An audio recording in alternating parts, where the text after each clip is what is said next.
এই ফেব্রুয়ারি 5 তারিখটাও কিন্তু গণজাগরণ মঞ্চের শুরুর দিন হিসেবে এবারও অনেকে স্মরণ করছেন সোশ্যাল মিডিয়ায়, কিন্তু এই মঞ্চকে ইমরান সরকারদের আখের ছোবড়ার মতো চিবিয়ে ছুঁড়ে ফেলে দিয়ে শেখ হাসিনাই দিনটার মাহাত্ম্য ধ্বংস করেছেন কওমি জননী হওয়ার লোভে। কিন্তু তার সেই কওমি সন্তানেরা এখন কোথায়? তারাই কি ফেব্রুয়ারি 5 তারিখে নতুন এক দিবস বানাইলেন? কি হতে পারে তার নাম? বুলডোজার অভিযান দিবস, 32 নম্বরে বাড়ি ধুলিস্বাদ দিবস। অবশ্য নিষিদ্ধ ছাত্রলীগ যদি কোনোদিন আবার হেলমেট বাহিনী হয়ে আপন রাজত্ব কায়েম করতে পারে, তবে তারা আপার অডিও প্রত্যাবর্তন দিন হিসাবে 5ই ফেব্রুয়ারিতে সবাই রাজুতে আয় বলে দাবরানি দিতে পারে সাধারণ শিক্ষার্থীদের।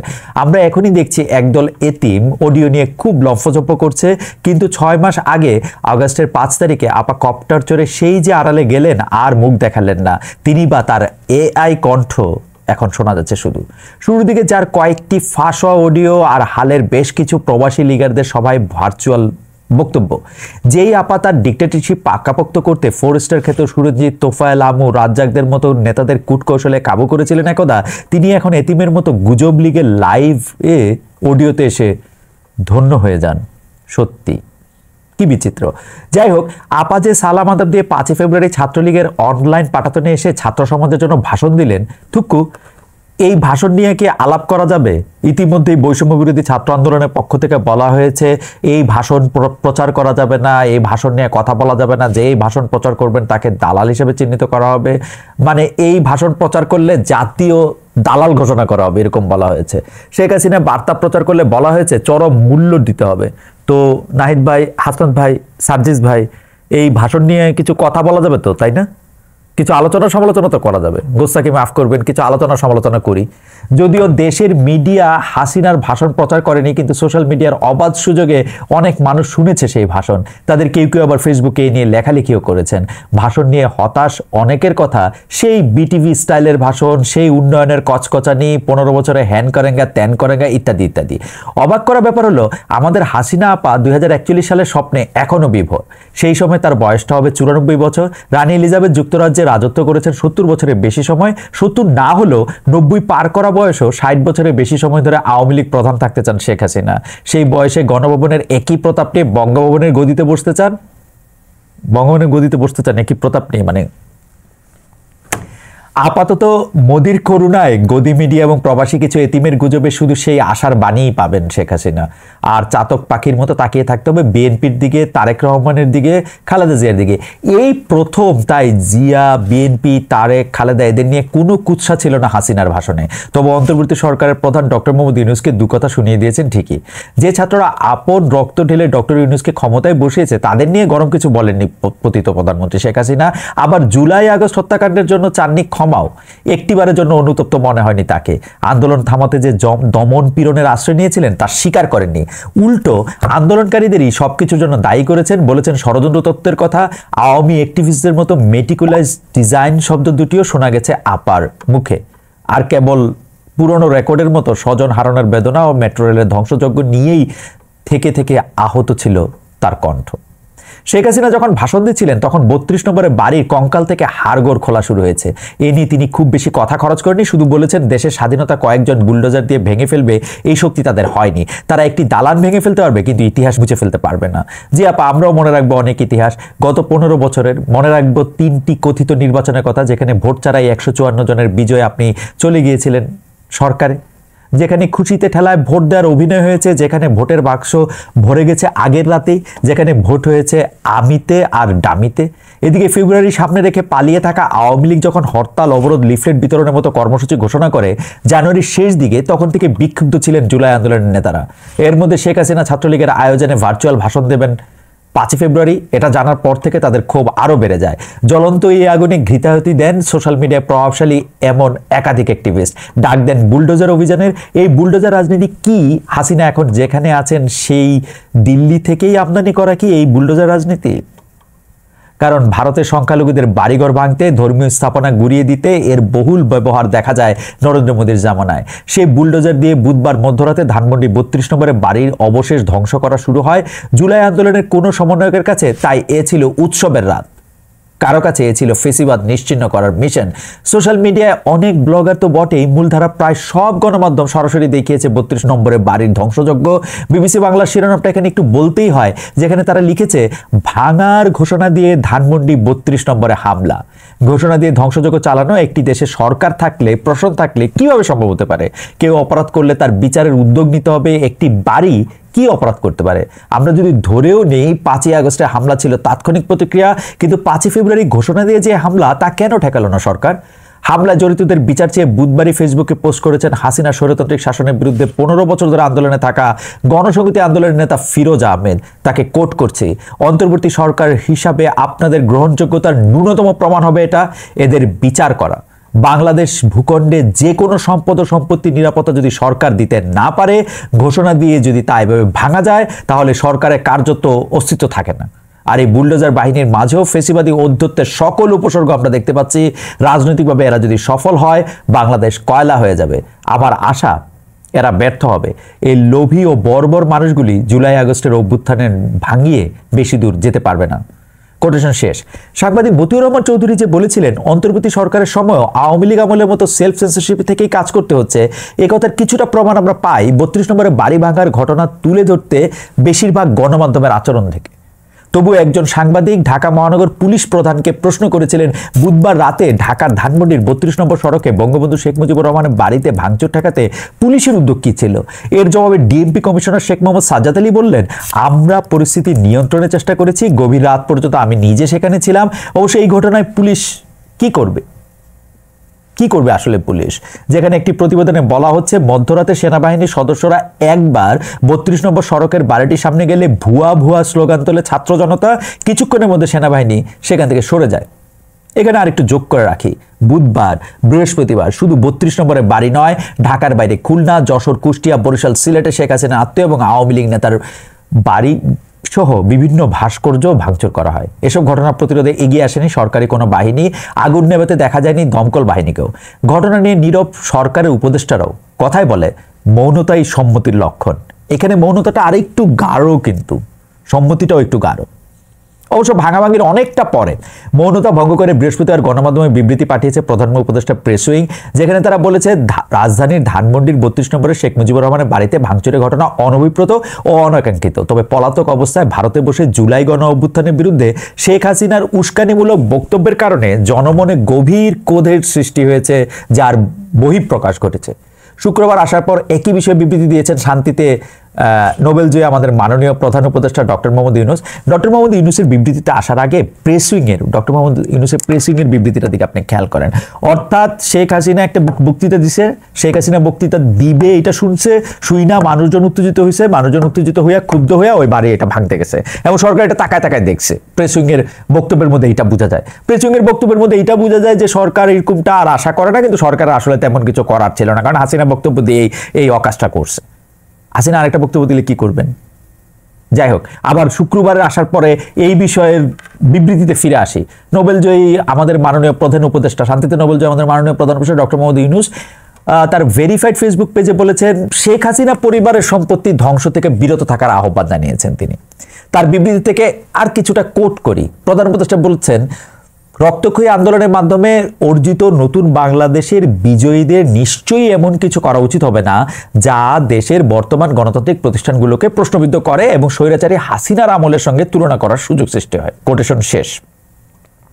প্রধান উপদেষ্টা যে বলেছেন আগের দিনে সরকারি বিবৃতিতে তেমনটা কি ছিল, যে কথা আমি বিবৃতিটা পড়ার পরে কইছিলাম, তেমনটা ছিল না। কিন্তু সরকারি বিবৃতি হাসিনার আমলে যারা লিখতেন সেই লেখকেরা কি এখনো রয়ে গেছেন? অন্যের কাঁধে দায় চাপানোর এই সংস্কৃতি থেকে মুক্তির উপায় আসলে কি? মুক্তি আপাতত নেই, তবে সরকার চাইলে সুরক্ষা করতে পারে। যেমন বৃহস্পতিবার আমরা দেখলাম কারণবাজারের সেনা সদস্যরা প্রথম আলোর প্রধান কার্যালয়ে পাহারা দিচ্ছেন, কারণ বুলডোজার অভিযানের ঘোষকেরা এখানে এসে হাসিনার সঙ্গে একমত। তিনি যেমন প্রথম আলোর ডেইলি স্টারের প্রতি ক্রমাগত ঘৃণা উৎপাদন করে গেছেন 15 বছর ধরে, গত 6 মাস ধরে ভাঙাভাঙির উস্কানিদাতারাও দেশের প্রথম সারির পত্রিকা দুটিকে দিল্লির দোসর বলে গালাগালি করেই যাচ্ছে। অবশ্যই এই বৃহস্পতিবার এসে আমরা দেখলাম ডেইলি স্টারের প্রশংসায় পঞ্চমুখ পাকিস্তানের বিখ্যাত সাংবাদিক হামিদ মির। সাবেক টুইটার আর বর্তমান এক্সে তিনি পোস্ট দিয়েছেন, যেখানে মাহফুজা নামের পাশে বসে আছেন খাবার টেবিলে। ফটো সেশন শেষেই যেন বা মোমের আলোয় ভোজন পর্ব শুরু হবে তাদের। ছবিটি কবে, কখন, কোথায় তোলা এ নিয়ে বিশদ জানতে পারিনি আমরা। আওয়ামী লীগের বয়ানের বাইরে যেতে হলে ভারত ফেলে পাকিস্তানকে পাশে নিতে হবে, এই চর্চা বাংলাদেশে পুরনো। দিল্লিও যেন বা তাতে তেল মোবিল গ্রিজ দিয়েই চলেছে। তাই 32 নম্বরে বাড়ি ভাঙা নিয়ে আনুষ্ঠানিক বিবৃতি দিয়েছে তারা। ভারতের পররাষ্ট্র মন্ত্রণালয়ের মুখপাত্র রণধীর জয়সওয়াল বলেছেন, দখলদারত্ব ও নিপীড়নের বিরুদ্ধে বাংলাদেশের জনগণের বীরত্বপূর্ণ প্রতিরোধের প্রতীক হয়ে ওঠা শেখ মুজিবুর রহমানের ঐতিহাসিক বাসভবনটি 5 ফেব্রুয়ারি ধ্বংস করা হয়, যা দুঃখজনক। বাঙালির পরিচয় গড়ে দেওয়া স্বাধীনতা সংগ্রামের মূল্য যারা দেন এবং এই নিয়ে যারা গর্ববোধ করেন, তাদের প্রত্যেকেই এই বাসভবনের গুরুত্ব বোঝেন। এদিকে বৃহস্পতিবারই ঢাকায় ভারতের ভারপ্রাপ্ত হাইকমিশনারকে তলব করে বাংলাদেশের পররাষ্ট্র মন্ত্রণালয়, তার হাতে তুলে দেওয়া হয় প্রতিবাদপত্র। কি আছে তাতে? পররাষ্ট্র উপদেষ্টা তৌহিদ হোসেন ঢাকায় সাংবাদিকদের বলেছেন, ভারতে বসে শেখ হাসিনার বক্তব্য প্রধানত মিথ্যা, যা অস্থিতিশীলতার উস্কানি দিচ্ছে বাংলাদেশে। এ কারণে আমরা বলেছি এই চর্চা বন্ধ করার জন্য তারা যেন ব্যবস্থা নেন। বৈষম্য বিরোধী ছাত্র আন্দোলনের আহ্বায়ক হাসনাত আব্দুল্লাহ অবশ্য কূটনীতিক রীতিনীতি বিবৃতির ধার ধারেননি। 5 ফেব্রুয়ারি প্রথম প্রহরে তিনি ফেসবুকে লিখেছেন, হাসিনাকে বক্তব্য প্রকাশের সুযোগ দেওয়াকে বাংলাদেশে ফেসিবাদ বিরোধী জনগণের বিরুদ্ধে ভারতের যুদ্ধ হিসেবে দেখি। এদিকে সমন্বয়কদের কেউ কেউ বুলডোজার অভিযানের পক্ষে বললেও মাস্টারমাইন্ড খ্যাত সমন্বয়ক সরকারি উপদেষ্টা মাহফুজ আলম আর ভাঙাভাঙিতে না থেকে গড়ার দিকে যেতে চেয়েছেন। কোট করছি তার ফেসবুক পোস্ট থেকে, অনন্ত ভাঙা প্রকল্প আমাদের জন্য ভালো ভবিষ্যতের ইঙ্গিত বহনা। গড়ার প্রকল্পগুলি খুব দ্রুতই শুরু ও বাস্তবায়ন হবে। আপনারা গড়ার কাজে সক্রিয় হন। সংস্কার কমিশনের প্রস্তাবনাগুলো বাস্তবায়ন শীঘ্রই শুরু হবে। আহত ও নিহতদের পরিবারের পুনর্বাসন ও জুলাই গণহত্যার বিচারের কাজও চলমান। এ মাসে এই কাজগুলো আরও গতি পাবে। কোটেশন শেষ। তবে আওয়ামী লীগ বিরোধী আন্দোলনে জুলাই আগস্টে যেসব রাজনৈতিক দল বৈষম্য বিরোধী ছাত্র আন্দোলনের ব্যানারে এক হয়েছিল, তাদের প্রায় সবার সুর আবার কাছাকাছি বুলডোজার অভিযানের সময়। তাদের সুরগুলি একটু কাছাকাছি চলে আসছে বুলডোজার অভিযানের সময়। এটা একটা কি বলবো, এটা একটা ইন্টারেস্টিং দিক। এটাতে আপনারা খুশি হইতে পারেন, রাগ হইতে পারেন, কিন্তু কাছাকাছি আসছে। দেশ জুড়ে নতুন অস্থিরতার পেছনে প্রবাসে পালিয়ে থাকা শেখ হাসিনার উস্কানিমূলক ভাষণকেই দায়ী করেছেন তারা। বিএনপির বিবৃতি, বাম গণতান্ত্রিক জোটের বিবৃতি, তারও আগে আসা প্রধান উপদেষ্টা প্রেস উইংয়ের বিবৃতি, সবার কথায় দায়টা হাসিনার। বিএনপির ভাষ্যে অবশ্য সরকারের প্রতি সতর্কতামূলক পদক্ষেপ নেয়ার আহ্বানও আছে। বিএনপির সিনিয়র যুগ্ম মহাসচিব রুহুল কবির রিজভী স্বাক্ষরিত সেই বিবৃতি থেকে কিছুটা কোট করি, একটি সরকার বহাল থাকা অবস্থায় জনগণ এভাবে নিজের হাতে আইন তুলে নিলে দেশে বিদেশে সরকারের ভাবমূর্তি ক্ষুণ্ণ হতে পারে।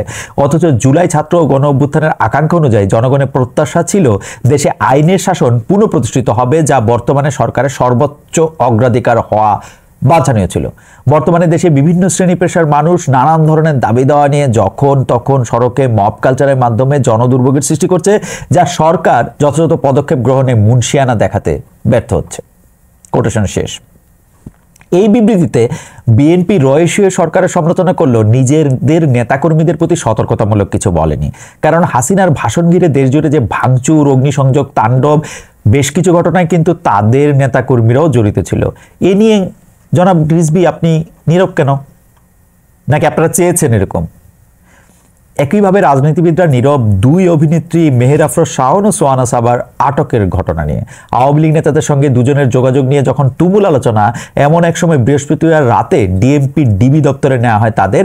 হারুন সাহেব থাকলে নিশ্চয়ই এর মধ্যে দুই তারকাকে নিয়ে তার ভাতের টেবিলের ছবিও ভাইরাল হয়ে যেতে পারত, যাকে জাতিসংঘে মশকরা হিসেবে দেখেছিলেন একজন বিচারক। অন্তর্বর্তী সরকার আমলে ভাতের হোটেলে মশকরার যেমন সুযোগ নেই, তেমনি সরকারের সমালোচনা করলেই কথায় কথায় আটক, গ্রেপ্তার, এইসব সংস্কৃতিও বন্ধ হোক। শাওন ও সবার প্রতি যাতে অন্যায় না হয়, শান্তিতে নোবেলজয়ী ডক্টর ইউনূস সরকারের প্রতি এই আহ্বান আমাদের। আরও মনে করিয়ে দিতে চাই, পুলিশ আবু সাইদকে যখন হত্যা করে সেই জুলাই মাসেই সোশ্যাল মিডিয়ায় বিষয়টি নিয়ে তখনকার সরকারের সমালোচনা করেছিলেন অভিনেত্রী শাওন। তার বিরুদ্ধে এখন রাষ্ট্রের বিরুদ্ধে ষড়যন্ত্র দ্বিতীয়বার ভেবে দেখেন রাষ্ট্র প্লিজ। তবে ডিবির সুমতি হয়েছে, জিজ্ঞাসাবাদ শেষে একদিন পরেই ছেড়ে দেওয়া হয়েছে শাওন ও সাবাকে। অন্যদিকে পুলিশদের বসেরও যে বস, সেই স্বরাষ্ট্র উপদেষ্টা লেফটেন্যান্ট জেনারেল মোহাম্মদ জাহাঙ্গীর আলম চৌধুরী অবসরপ্রাপ্ত, কিন্তু দেশ জুড়ে এত ভাগাভাগির সময়ও বুধবার বৃহস্পতিবার আশ্চর্য রকমভাবে নীরব। লেফটেন্যান্ট জেনারেল জাহাঙ্গীরকে কথা বলতে শুনছেন কোথাও? এই সময়টার মধ্যে আমি কিন্তু শুনি নাই। নীরবতাই কি তার চাকরি? সরব হওয়াতেই কি শুরু হতে না হতেই স্বরাষ্ট্র মন্ত্রণালয় খোয়াতে হয়েছিল ব্রিগেডিয়ার জেনারেল অবসরপ্রাপ্ত ডক্টর এম সাখাওয়াত হোসেনকে? প্রশ্নটা রেখে গেলাম। আরও অনেক প্রশ্ন আছে, আরও অনেক কিছুই আমরা জানতে চাই, কারণ 6 মাস পার করা অন্তর্বর্তী সরকারের হানিমুন পিরিয়ড শেষ হয়েছে। তাদের কাজে কর্মে ধীরগতির অভিযোগ আসতে শুরু করেছে। বিশেষ করে জুলাই আন্দোলনে আহতরা সুচিকিৎসা ও পুনর্বাসনের দাবিতে প্রায় রাজপথে নামছেন।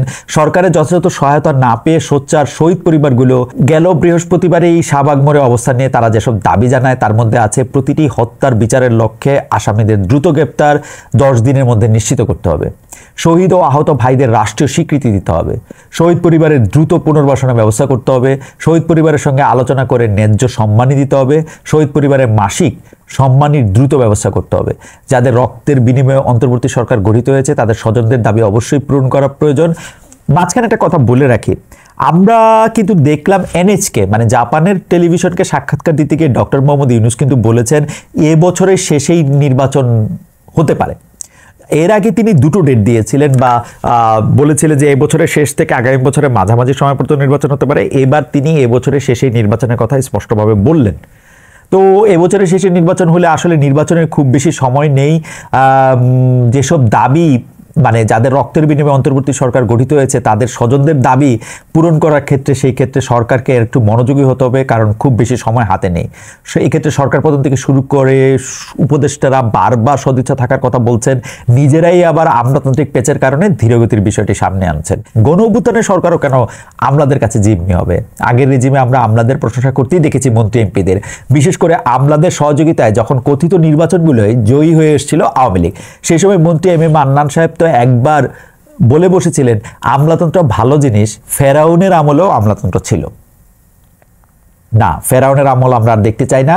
ডক্টর ইউনূসের আমলে আমরা আরো গতিশীল প্রশ্ন দেখতে চাই, উপদেষ্টার কাজে দেখতে চাই আন্তরিকতা। আমরা চাই না ওবায়দুল কাদেরের মতো শোডাউন করা মন্ত্রী যিনি ভালো হয়ে যাওয়া মাসুদ বলবেন প্রকাশ্যে কিন্তু আড়ালে গিয়ে খারাপ মাসুদ তৈরির কারিগর হবেন। এমন ফাটাকেষ্ট মার্কা আচরণ কিন্তু কিছু কিছু ক্ষেত্রে দেখা যাচ্ছে। সদ্যই রাজধানী মিরপুরে একটি খাল খনন অনুষ্ঠান উদ্বোধনে গিয়েছিলেন 3 জন মাননীয় উপদেষ্টা। তারা রেড কার্পেট বা লাল গালিচা বিছানো পথ ধরে গিয়ে পানিতে ভাসমান থাকা একটি এক্সকেভেটরে ওঠেন। সোশ্যাল মিডিয়ায় এর সমালোচনা হলে ঢাকা উত্তর সিটি ব্যাখ্যা দেয় পিচ্ছিল পথের কারণে লাল রঙের ম্যাট বা মাদুর ব্যবহার করা হয়েছিল, কার্পেট নয়। আকার ছাড়া ম্যাট ও কার্পেটের তেমন কোনো তফাৎ আছে কিনা তা আমার অন্তত জানা নেই। মানে খাল খননের 3 উপদেষ্টা এক্সকেভেটরে চড়ার বিষয়টিতে কিন্তু ঢাকা উত্তরেরই সাবেক একজন নারী কাউন্সিলরের কথা মনে আসতে পারে আমাদের। ছোট্ট পিকআপের পেছনে দাঁড়িয়েছিলেন তিনি, আর তার ডানে বামে একটু সামনে ফগার মেশিন বসানো, 2 পাশে দাঁড়িয়ে 2 কর্মী তা থেকে তোপ দাগছেন, মানে ওষুধ ছেটাচ্ছেন। মশা মারতে কামান দাগানো একথা মনে করিয়ে দেওয়া দৃশ্যটি তখন ভাইরাল হয়েছিল। এমনকি ঢাকা উত্তরের সাবেক মেয়র আতিকুল ইসলামের কথায় কথায় ম্যানহোলে ঢুকে পড়ার মতো দৃশ্য আর দেখতে চায় না নাগরিকেরা। তারা চায় সেবা নিশ্চিতে পদক্ষেপ নেবেন কর্তারা, লোক ভিলনেও কিছু গ্রহণীয় হবে না নতুনই বাংলাদেশে। তবে ঢাকা উত্তর সিটির প্রশাসক নিয়োগের আগের মন্ত্রীদের মতোই প্রভাব খাটানোর রীতি বহাল দেখা যাচ্ছে। এই বিষয়ে স্থানীয় সরকার মন্ত্রণালয়ের উপদেশে একটা চিঠি সম্প্রতি নেট দুনিয়ায় দেখা যাচ্ছে, যেখানে তিনি প্রশাসক হিসেবে একজন নাম প্রস্তাব করেছেন। এক্ষেত্রে উপদেষ্টা অবশ্য নিয়ম ভঙ্গ করেননি, কেবল প্রচলিত পদ্ধতির চর্চা করেছেন। কিন্তু আমলা নয়, তার প্রস্তাবে আছে একজন এনজিও ধারা তথা উন্নয়ন ব্যক্তিত্বের নাম। প্রশাসন ক্যাডারে কোনো কর্তার বদলে প্রশাসক হিসেবে বাইরের কারো নিয়োগ প্রস্তাব ভালো চোখে দেখছেন না আমলারা। একই উপদেষ্টার সময় নজিরবিহীনভাবে জ্যেষ্ঠতা ডিঙিয়ে স্থানীয় সরকার প্রকৌশল অধিদপ্তর এলজিইডিতে প্রধান প্রকৌশলী নিয়োগ হয়েছে, করা হচ্ছে এমন অভিযোগও। এ নিয়েও আছে বিস্তর আলোচনা সমালোচনা।